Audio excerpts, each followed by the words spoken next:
Guys and friends, അപ്പോൾ ഒരു റീലെടുക്കാനുള്ള ഒരു ചിന്ത മനസ്സിൽ വന്നുകൊണ്ട് അങ്ങനെ ഒരു റീലെടുത്തതാണ്. ഈ റീല് വെച്ചാൽ ശനിയാഴ്ച 7:45 ഷോന് സിനിമ കാണാൻ പോയിന്. തളിപ്പറമ്പ് ആലിങ്കൽ തിയേറ്ററിലാണ് കാണാൻ പോയത്. ബുക്ക് മൈ ഷോയിൽ ടിക്കറ്റ് ബുക്ക് ചെയ്തനുസരിച്ച് ആ ടൈമിനാണ് കാണാൻ പോയത്.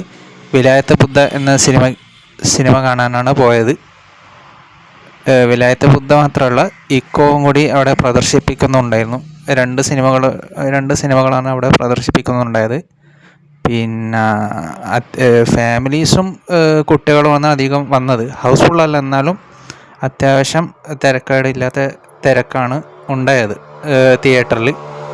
സിനിമ പേഴ്സണലി എനിക്ക് ഇഷ്ടപ്പെട്ടിരുന്നു. ഇത് ഒരു റിവ്യൂ അല്ല, എൻ്റെ ഒരു അഭിപ്രായം പറയുന്നതാണ്. എനിക്ക് സിനിമ വളരെയധികം ഇഷ്ടപ്പെട്ടിട്ടുണ്ട്. എല്ലാ ക്യാരക്ടേഴ്സും നല്ല അടിപൊളിയായിട്ട് എല്ലാവരും അവരവരുടെ റോളുകൾ ഭംഗിയായി ചെയ്തിട്ടുണ്ട്. എടുത്തു പറയാനുള്ള ഷമ്മി തിലകൻ സാറിൻ്റെ റോളാണ് അടിപൊളിയായിട്ട് ചെയ്തിട്ടുണ്ട് അങ്ങേറ്.